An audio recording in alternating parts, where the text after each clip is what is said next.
Did you know that children who develop strong literacy skills by the age 6 are 2.5 times more likely to graduate high school? Imagine how designing standout reading programs can not only boost literacy, but attract parents to your program. Mhm. Also, it will showcase that your childcare center is committed to educational excellence. In Mhm. today's episode, Unlocking Literacy Expert Strategies with our friend from the Toddler Tutor, we're going to talk we're going to talk a little bit about that.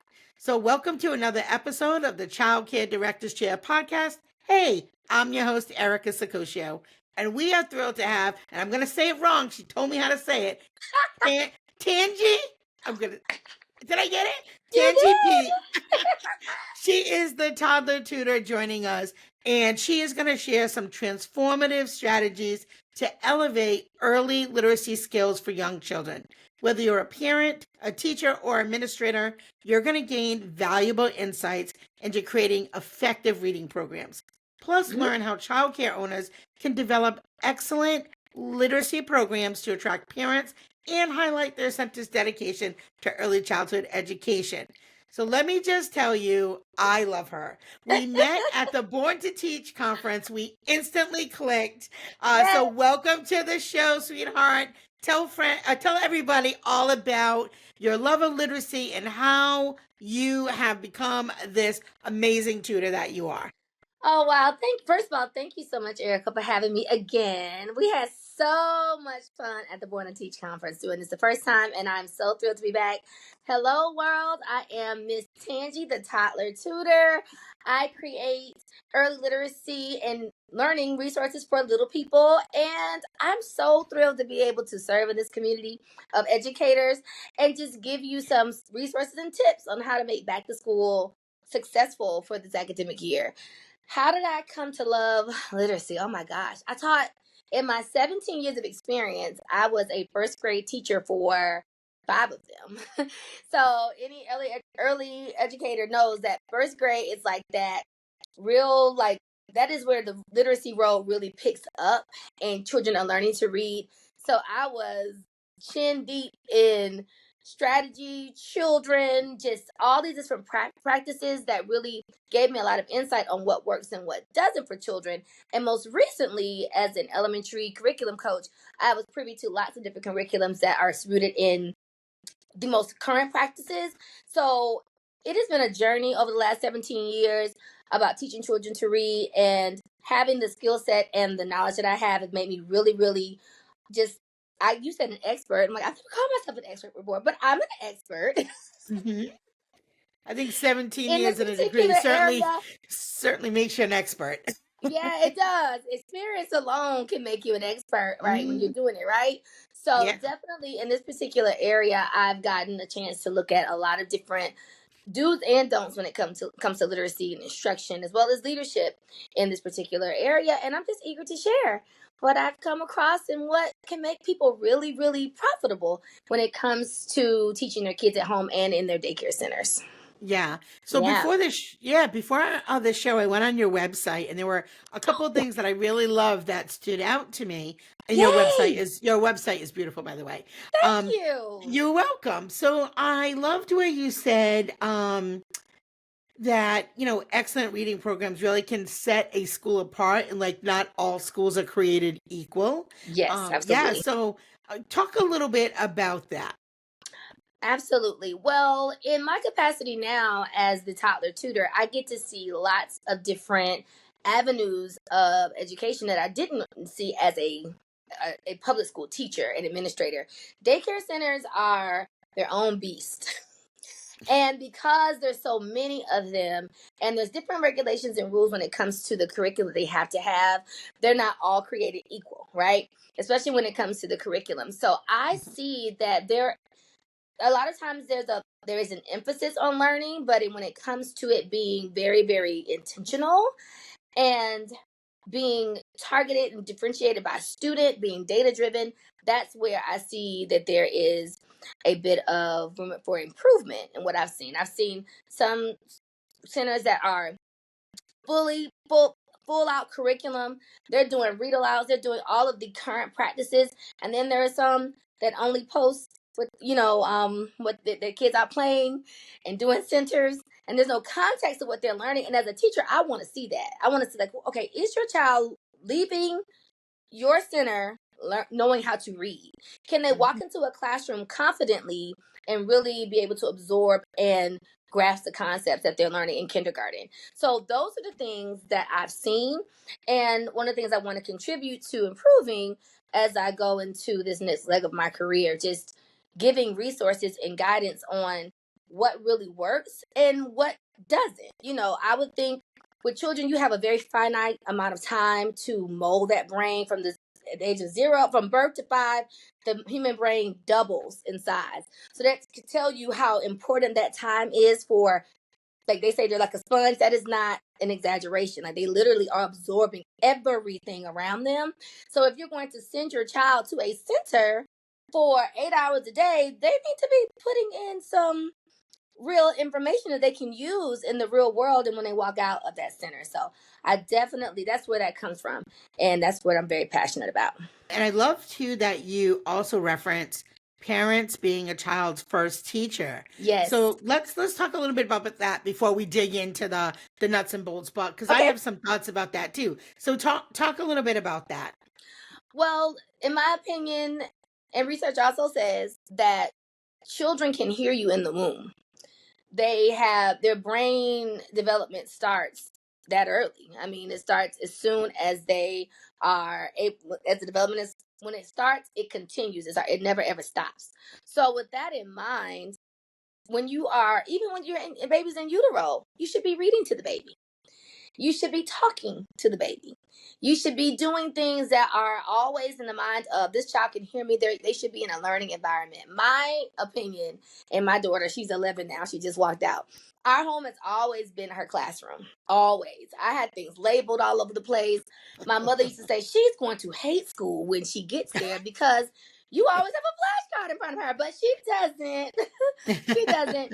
She doesn't hate it. She's a middle school now, so I don't know what she feels about school now sometimes. But anyway, I will definitely say that was a big push for me to make sure that she was always like absorbed, like immersed in a learning environment. That was a big, big thing for me because it's what makes a difference in children, and not just in an academic sense, socially and emotionally as well. So while we're talking about children throwing tantrums, we're talking about children having all these big feelings, they're learning a lot of that behavior from their first teacher, who is their parent. So I think there should be a significant amount of ownership over the role that you play as your child's model. I always say the parent is the child's first mirror. Like my, as a mother, I'm my daughter's first mirror. As a father, the son, they're mirrors of each other, right? So that is very important to consider when you're doing anything, especially when it comes to nurturing their love of learning. So making sure that your home is print rich,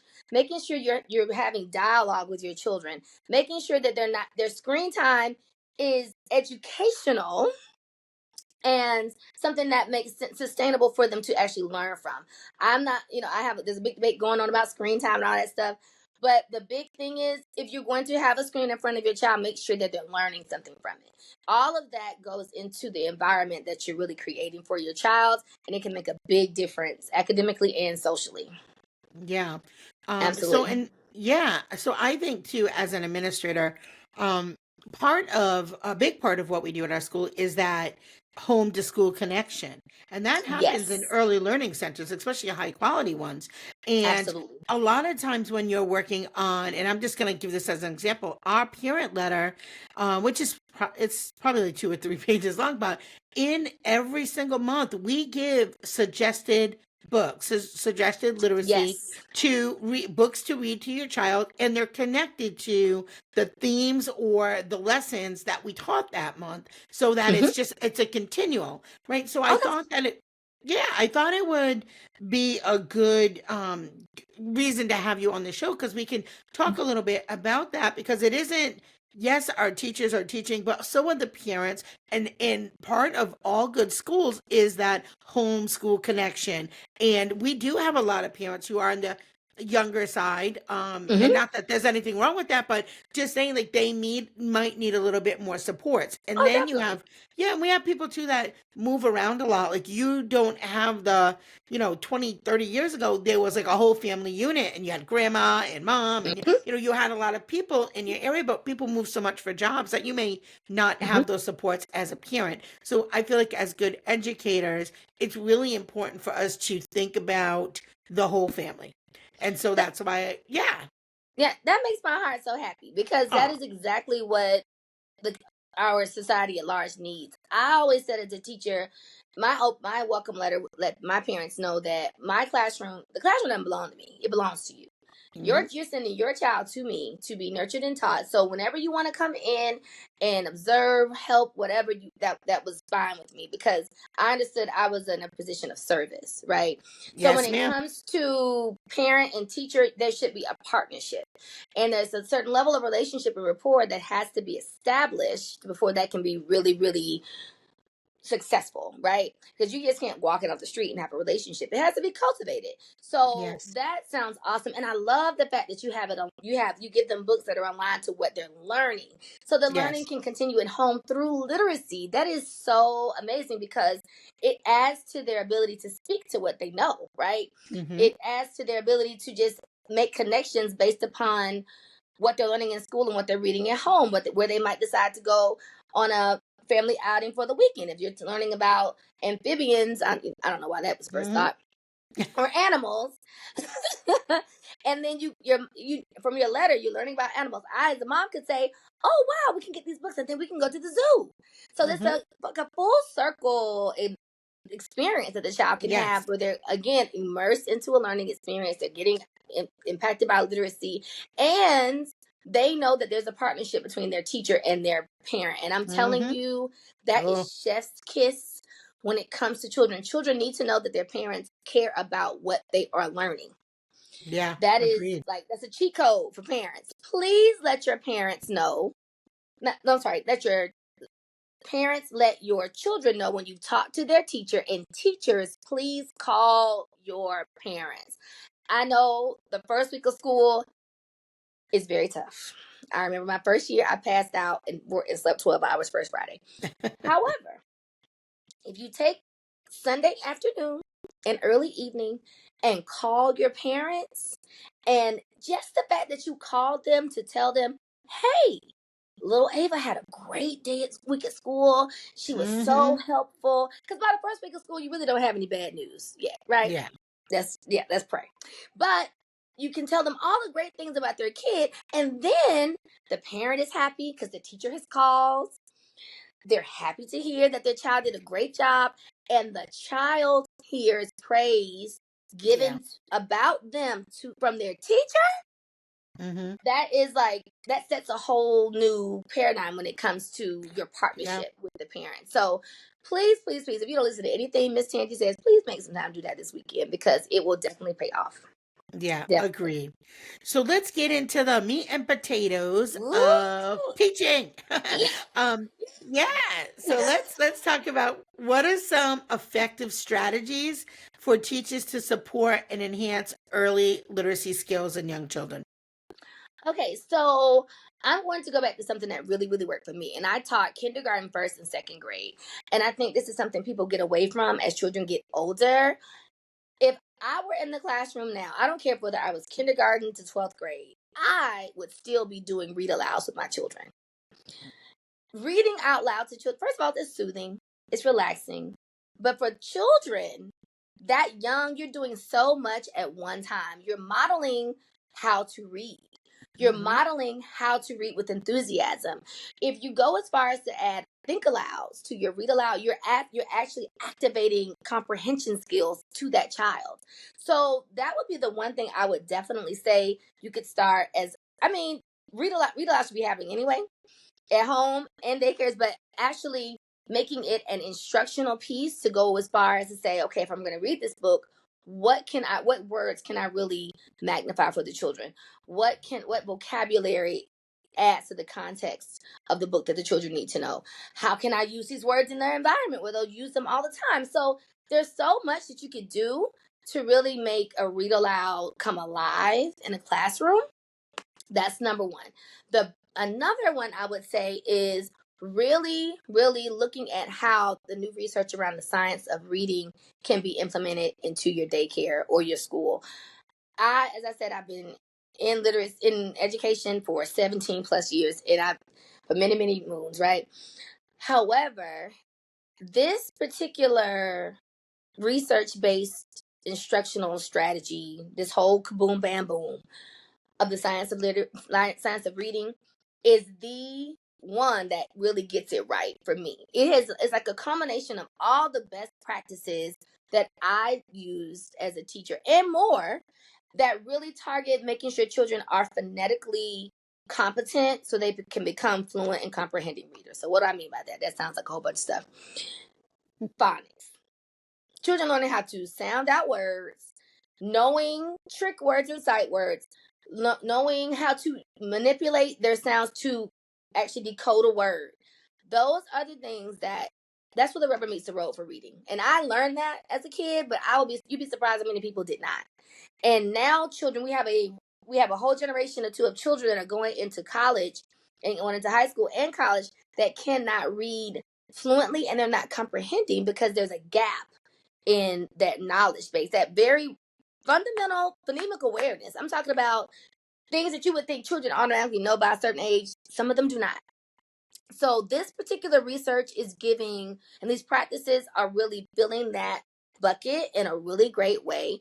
And it doesn't have to be through some incredible, it should be through it in a curriculum in a school, don't get me wrong, but as parents there are things that you can implement right away in your home that start to fill your child's bucket on phonemic awareness, starts to get them into phonics, starts to having them understanding the relationship between that a sound makes a letter and letters make words. There's a continuum to that, and then you writing the letter that creates words in print. So there's different things that it really takes you through, and there's lots of people that are addressing it in different ways, but the science of reading is definitely the way to go. I would say that's the most effective curriculum I've seen in a long time as far as literacy is concerned, because it doesn't just deal with comprehension. A lot of people talk about comprehension. Listen, if your children can't decode the words, okay, so that's just the real deal. So I think it targets that, and it has a very intentional piece a lot of the curriculums have with differentiating instructions, because as a teacher you might get 20 kids and they all know different things, they all have different weaknesses and strengths when it comes to literacy, so it gives you the strategies you need to really pinpoint where to start and how to launch from there. So I love it. It is the basis on which I based one of my book that I made, the early literacy book. So it was very, very informative on how I created it, and it's been wonderful and really, really great to implement in kids. So I've loved it so far. That's the one I would definitely suggest. Yeah. So there was a few things I just wanted to go back. So there's a few things. So the first thing is, like you said, there's so many things going on when you're doing read alouds. The Oh first yeah, thing is, yeah, children start to understand that those funny things on the pages, those words, they have meanings. So they do. they start to understand that, especially when Yeah, you start reading with the toddlers, right? And they might do yeah, their little story walks, and look at the pictures and figure yes, out, also, I thought the other thing is that real world connection starts to yes, happen, like you said, prior to that. And then also, just something as simple as how to hold a book, right? Children are yes, not born with it. How to hold the book. The print yes, goes this way to this way, right? yes, Learning all the parts of the book. This is the yes, spine, this is the cover, who's an author, what's an illustrator. So even yes, beyond just reading the book, like there's so many things that you can teach and bring just by yes, having that book in their hand. yes, And then I just think it makes it. I love reading. I too am like you with the reading. I have yes. literally a bookshelf that goes like from floor to ceiling with all children's books that Wow. that sits in my office.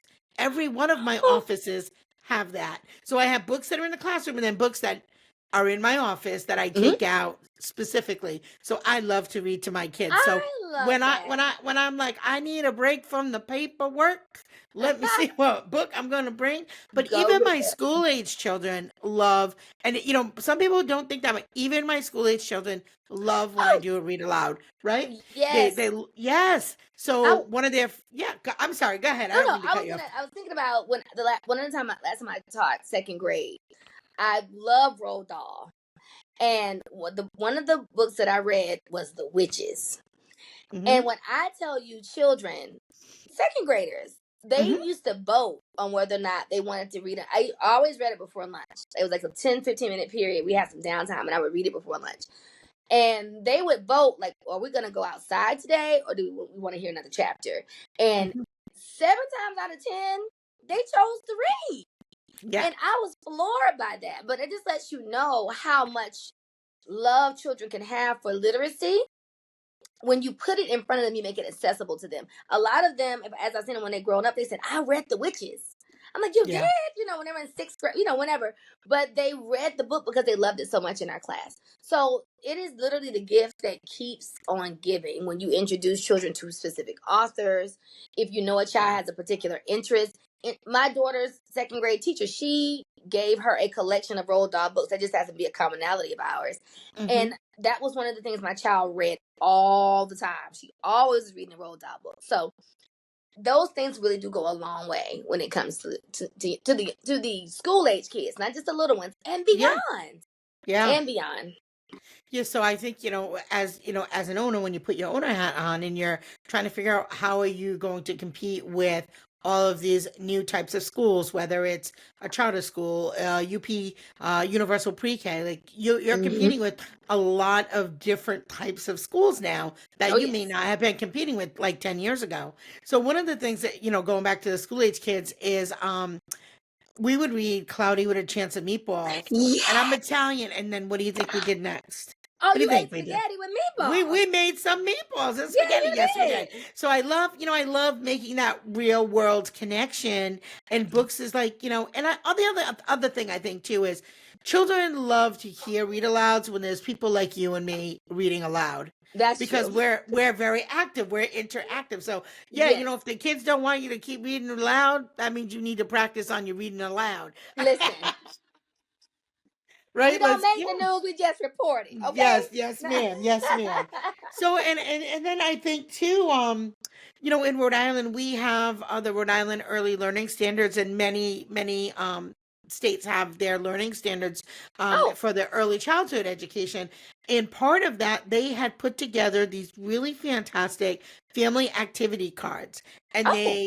and so they would give you different ideas and activities that you could send home with the families to get them actively engaged and involved with their I child's love. learning. I love that. Yeah, and then I had one, and I'm gonna get to the next question. Then I had another teacher who was so smart. She did environmental phonics. Have you ever heard of that? Like, No, what's so that? what she did was she found places in our community that had all the different letters. So like we have like an Ace Hardware. So she would have their logo of Ace Hardware, and she would be like, A says ah, and she'd be like, I so I thought love it was so that. cool. So as kids were driving in the car, they were able to identify the sounds of the signs that they saw. I love So, that. yeah. I love that. So, there's so many fun, creative ways that you can really bring this into your classrooms beyond flashcards. Yeah, Beyond flashcards, absolutely. right? Yeah, beyond Yes, flashcards. because So, you know yeah. what? It makes it real for children. I mean, A is for apple is great, but if I walk out, a child would lose their mind if they rolled past and saw the A on the A's house. That's Yes. Yes. what from my school, So I Yes. think that's Yeah. brilliant. I really do. I Yeah. might have to admire and acquire All and admire right. that one. That's amazing. Yes. Yes, ma'am. I love um, it. yeah. So let's talk about what steps can administrators take to build and maintain a literacy rich environment in schools and childcare centers. I would say for that, invest in a solid curriculum. Definitely think about one that is multifaceted because as an administrator, I I'll put on my teacher hat now. Don't give me some half baked curriculum that you bought pieces of. Mm. Get the input of teachers. That's the number one thing I would say. Get your teachers involved on what they're going to teach. Because if I have a sense of ownership over what was purchased, I'm more likely to implement it, right? So many times schools would buy stuff, and I was just talking to one of my cousins. She's a teacher in Texas. Having teachers have a certain level of buy-in makes a huge difference when it comes to them implementing what they're teaching. If I as a teacher don't have a particular, I don't have a say. Like even if you just tell me what it is, I can go and research it and see what it is that might be coming to my classroom. I can give my feedback. Even if you decide to go another way, at least I feel involved, right? But that would be Yeah. the first thing I would say. If you're looking for a reading curriculum that you want to invest in for your school, get the teachers' input because they know what they like. They know Hmm. what they want their children to learn. They're teaching. They're the ones doing the heavy lifting. They're doing the teaching. So Yeah. give them an opportunity to have a voice in what they're going to be teaching. That's number one.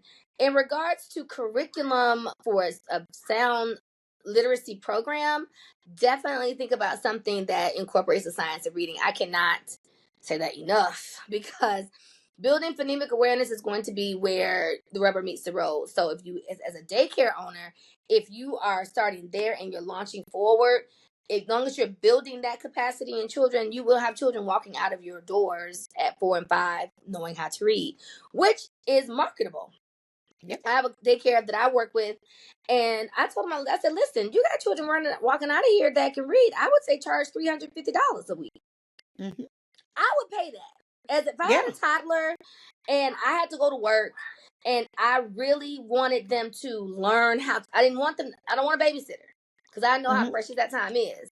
I'm Yep. putting them somewhere where they're going to learn and I'm going to pay you whatever you say because that is my aim for my child. And that's an investment. So I Yeah. would definitely say something that gives teachers access to resources that will give them knowledge on the science of reading, like concrete ability to implement a lesson in phonemic awareness, something easy. Like, can I make suggestions? I don't know. Yeah. Oh, Of course you so can. It's what our I'm show, using, girl. I know, right? And I love Haggerty. Love Haggerty. It was at I used it in my school. It was for phonemic awareness. Absolutely phenomenal. They have decodables. They have a whole the lessons are literally laid out for you. All you have to do is look at the script, make it your own, and go. Let's see what else for reading. Let's see foundations for phonics. Like, and they all seamlessly go together. So finding a comprehensive reading curriculum that is seamless up through I guess 5th grade, so that way you can give some continuity as far as what the children are learning and they're applying those skills that they learn each year as they go along. That would be my biggest piece of advice. Invest in it. Don't piece it together. Give the teachers everything or at least give them the comprehensive pieces that they need to implement it with fidelity. That would be Yeah. my take. Yeah, I think that that is great advice too. And the other thing Yeah. is, many parents, especially if you have those school age children after school, they're really looking for that help with homework help and helping with Hmm. academic help. They're looking for that help because let's face it, you're a parent, you get home at 6 o'clock and now you've got to do all the other things that, the Yeah. showers and the dinner and all the things. They don't have time for 2 hours of homework and the 10 minutes they have with their kids, they want to maybe enjoy it. So, Ex- they're counting on you to help yes. with that academic support for sure if you run an after school Absolutely. program. Yeah. Yeah. So, Absolutely. yeah, so how can childcare owners develop strong reading programs to attract parents and set their centers apart from the competition? So maybe we can help them with maybe some ideas. Maybe they're new and they don't know where to start. Let me see. I would say for to have them like the marketable, I would say one, creating a really positive learning environment is key. Making sure that you're hiring people that love kids and want to teach kids. That is those two things do not, one plus one does not always equal two. I would definitely say starting with a staff that wants to be a part of cultivating the greatness of a child, because that's not always the case, right? And that's the same in schools, right? You have to want to be there and want to give your all to children. That would be the number one thing. Also, when it comes to the programming, just making sure you have something sustainable to teach with children. I think we just kind of answered that a little bit Mm-hmm. in that last question. But because to me, as a parent, I want to know my child is safe. I want to know my child is loved, and I want to know my child is learning. Those were the biggest things for me when I was a parent Yep. with a child at childcare age. I wanted to know those things. So making sure as a daycare owner that your environment is clean, it's beautiful, it's super developmentally appropriate, it's colorful, it's welcoming, it's comfortable for my child. The food is yummy. They're getting a wide variety of food. If that's a part, the nutrition is a part of your program. Your teachers are great. I think, and I call, if you're around a kid, I don't I don't say childcare teacher. If you have the influence of children at your fingertips, you are teaching them. So treating them with the utmost respect and giving them the training that they need to feel really empowered to implement the things that you want them to do, that is super important. I would be looking at how your teachers are trained, what they are learning, what practices can they speak to. I would treat a daycare teacher just like I would a kindergarten teacher, or a preschool teacher. Because I Mm-hmm. need to know your stuff. So that, and also a super rigorous academic program, because that's the investment, the money, and that you give. I hear now daycare is a mortgage payment for some people. Mm-hmm. I know people that have literally told me they paid six figures already for Mm-hmm. childcare, and I'm like, what? Shout out to Miss Yeah. King. I only paid $140 a week for her.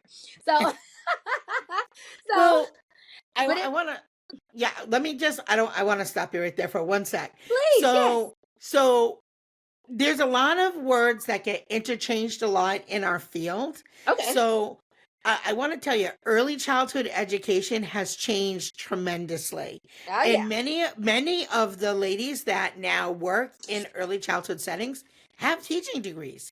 My infant Right. teacher has two master's degrees. You told me I that. Yeah, I have two licensed teachers that could work at the state level in a public school, but they don't. They choose to work in early childhood. So that's kind of where some of that comes from. The cost is because, again, we're not babysitters at all. We don't. Mhm. Most of us don't even use the word childcare anymore. Honestly, we certainly don't use daycare. But usually, Absolutely not. it's an early learning center, and they are really teachers. And so, I'm sorry, but that's a super hot button for me. So I just Oh want to no, it's clarify, fine. because I know there are people that are listening right now who are like, wait, you better stop her right now, Erica.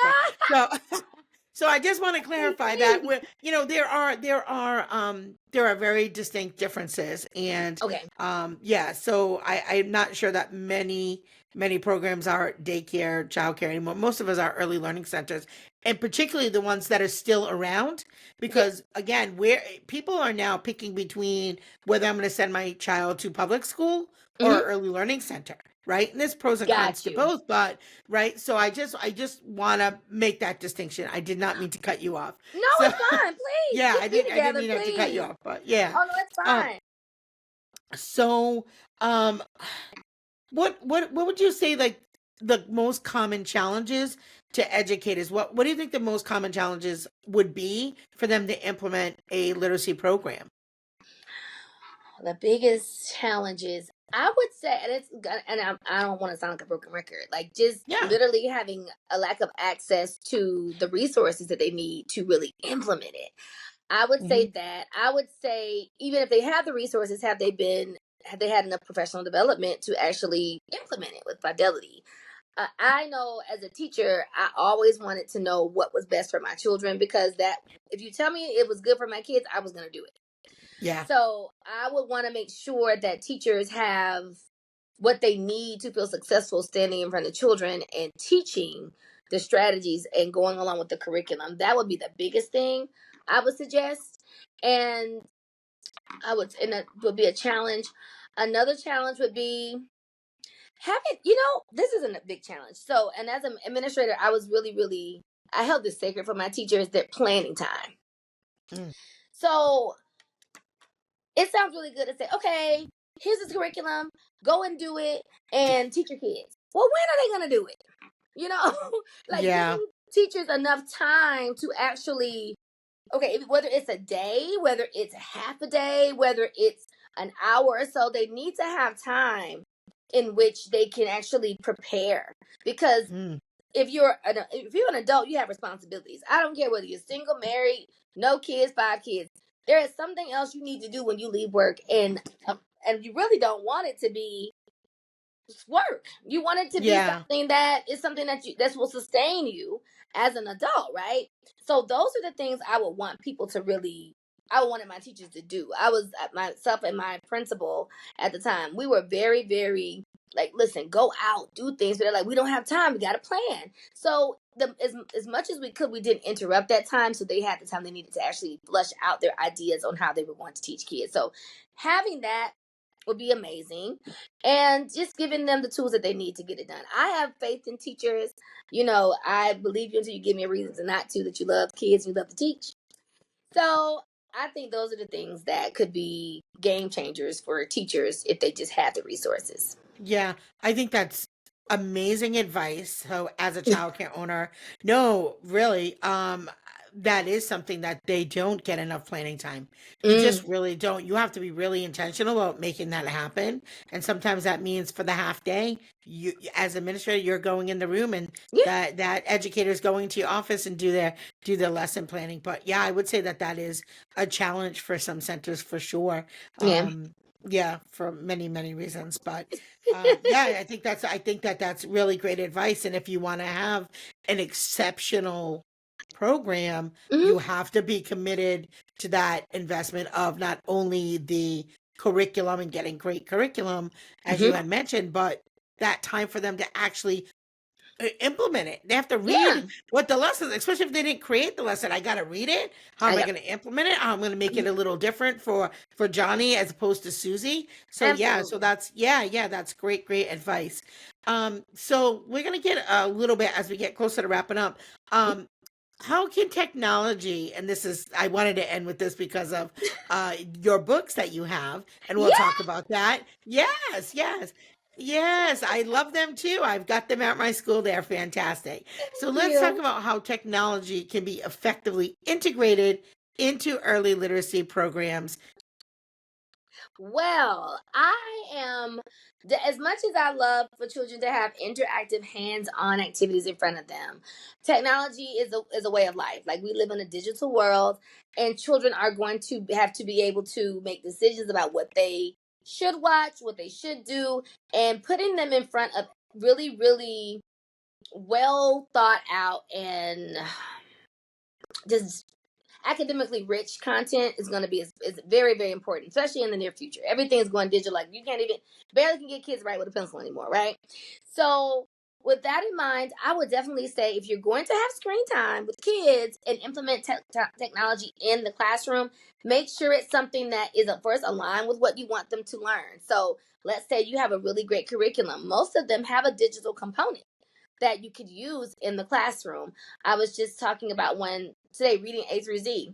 They have print. I love them because they have an ability for you to print out books, but they also have ability for you to get it access the same book digitally. So you might have the hard copy of a book in class, but when you go home, you can read the same book on your tablet. So there's a good balance that can be achieved with technology if it's used responsibly. I definitely would say making sure that their apps on the tablet are definitely rigorous. I think sometimes you have some math that is super repetitive, and it's really bright and it's all that. But I'm like, listen, how many ways are we gonna count counters? Can we get something that really like promotes growth for children? Like, I Ready. That's a really great curriculum that you can have your child, like, if it gives you a diagnostic, something that gathers data. That's what I was thinking. Something that Mhm. gathers data for you as a teacher. I'm all about killing two birds with one stone. So if you get a program that is technology based, make sure it's something that can give you information about the child, something that does differentiate learning for the child. Like, they have their own track of learning that is based upon that diagnostic assessment. I think iReady does that, Freckle does that. There are several others that are really good with that, and that gives you information you can again share with parents. What I Excel is good with that too, very, very good with that. So I would say making sure it's something that helps engage the children, but also is able to give information to the teacher, because that's the person we're trying to keep alive.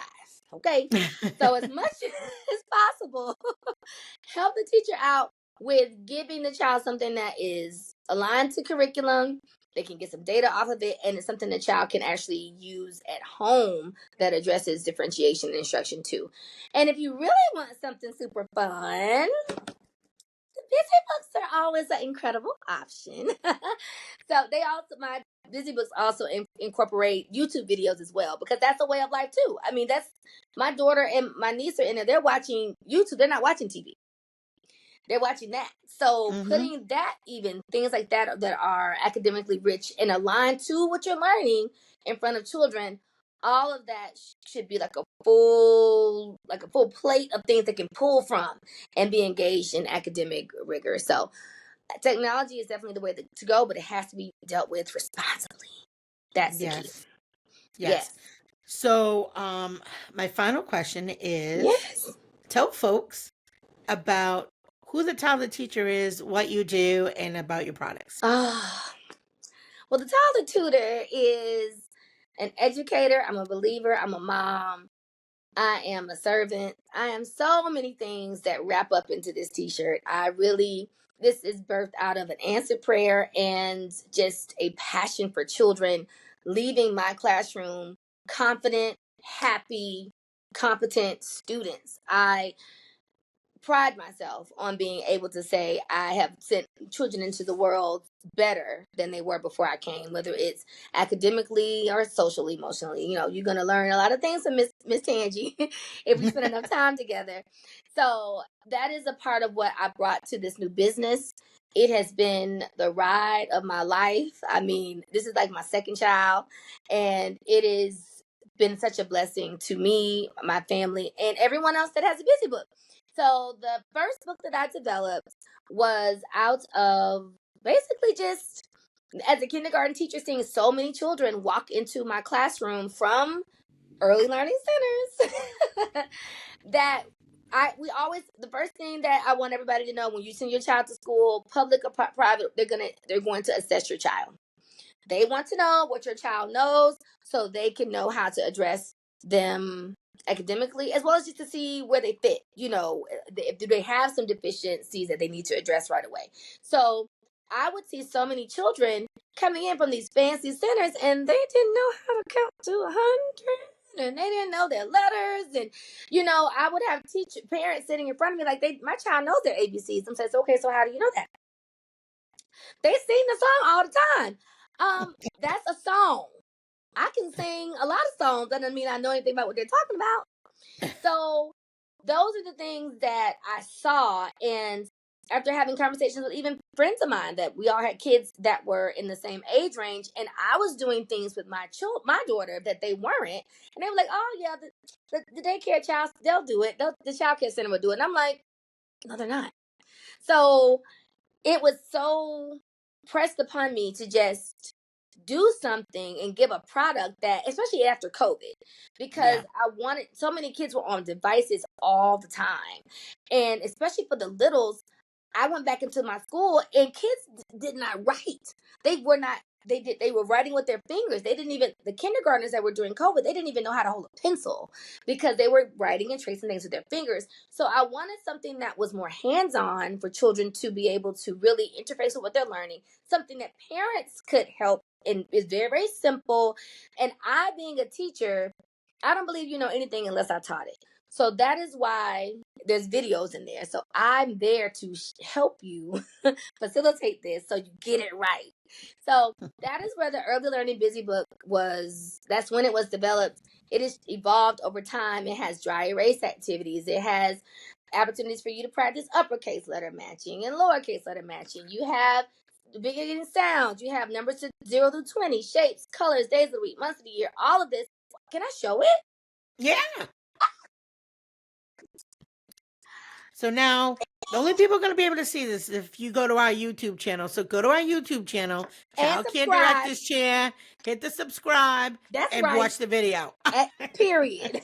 Go look at it. So this book It's absolutely amazing. You can match your uppercase and lowercase letters. You have a QR code here that takes you straight to YouTube and to me teaching about the letters. You have the beginning sounds here. There's an object that matches every single letter's beginning sound. You can match it to the letter. There's a QR code there for that. Oh, and on the back here, there are activities that you can use with your child. You can look for uppercase and lowercase letters. Go on the alphabet hunt. Let's say you have a child that you know is struggling with identifying the letter M. Have that child go on a hunt every day for the letter M. This is a really good way to differentiate instruction. 0 to 20 for your numbers. There is numbers 3 ways. You have your numeral. You also have your set of objects and the number word that corresponds to each number. Again, there's another dry erase activity in the back. Colors. All your basic colors. Dry erase code there. You have shapes. You have your days of the week. Everything has an activity to match every concept. And a QR code. This is for the months of the year. You have fine motor skills and handwriting practice here for tracing. And a dry erase color sheet. There's 2 pages of that. This is a multi-sensory page. And that's where you can trace out letters and shapes, and you can fill them in different textures and then write them here on the dotted line. And last but not least, Toddler Tutor Affirmations, in which this is a compilation of all the things I told children over the years, that they were smart, that they're made with a purpose, that they're fearfully and wonderfully made, and they're powerful beyond measure. So this was a model for my room. We create excellence. It was in front of every single room where I taught. So now I have a chance to impart this upon millions of children that will have this Toddler Tutor Busy Book. So that's one. And where's the other one? Oh, this one's really deep, so I'm not going to go dive deep. You got to buy it. Go look on my website and buy this one. This is the Early Literacy I Am Reading Busy Book. I'm ready to read Busy Book. This is a book that really gives, it's this thick. It's super interactive. It has over 60 words, all Velcroed into the pages. It also has, oh goodness. It has decoding pads. It has a mirror where you can do a sound check with me, where you can see your own face doing the sounds. It has everything a child would need in order to become a fluent reader. But this is perfect for a kindergartner. And again, I'm in here too to help you along the way. I do talk to the children, but it's really to the parent, because I want y'all to get this right. Don't mess it up. The kids have to know this stuff. So I want you to go ahead and grab it. You can go on my website, get it. It will be literally in the classrooms. This is used as independent practice. This is used as a small group resource, assessment, all kinds of good stuff. And whole group too, if you want to buy a whole set. So there's lots of ways you can use this. And it was really developed because, like I said, as a teacher, you want something that's comprehensive and something I can use in a multitude of ways. Like, I couldn't stand going to all these little boxes and buying. I'm like, I don't want to do that. And then eventually you don't have time to look through all that curriculum. So what do? You go to Teachers Pay Teachers, you print something out, you pay $2 for it, and you have something that's in your hand, versus having to figure out curriculum. I am in the book teaching you how to facilitate this. So as a bonus, I'm providing professional development to childcare professionals also. Early learning professionals. So there's so much in this book that it literally this is my favorite book. Don't tell the early learning book that, but this is my favorite one because it literally embodies everything that I love about teaching children how to read. If they are able to read at the end of this book, I've done my job. So that's it. That's what I do. That's what I offer. Follow me on Instagram, all that good stuff, and I'll look forward to serving you soon. The Toddler Tutor. Yep. Oh, thank you so much. And You're for my so folks welcome. that are listening, if you love these daily episodes, we want you to continue to tune in daily. We want to continue to keep making great content and bringing amazing specialists like our friend here today. So it's super easy to support our show. Just take a couple minutes, hit that support the show link. You can send a $5 contribution, buy me a cup of tea, because I don't drink coffee. But any support for the show would be amazing. And as always, it's the small details that make a big impact on the success of your childcare business. Thank you so much for tuning in and have a great day.